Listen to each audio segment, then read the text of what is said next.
It was scenes like these that prompted the building of the Thames barrier. It took 10 years to complete and cost £800 million.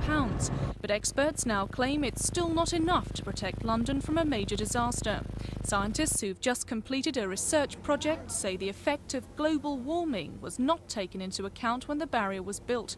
They now fear it will cause sea levels to rise much faster than previously calculated.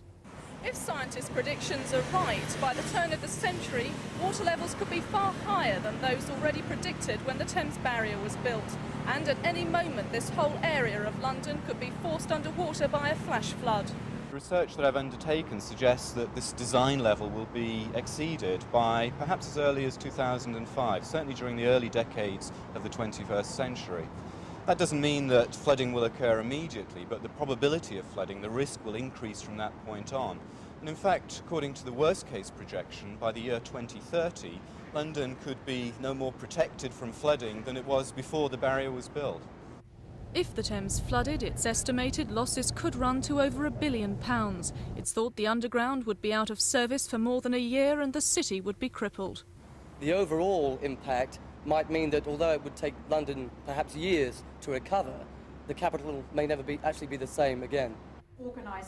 Today, the Association of London Authorities called a conference to alert the river authorities and the emergency services to the new research. They say they're not trying to frighten people, but London must be prepared for such a disaster. Sharon Doughty for Thames News.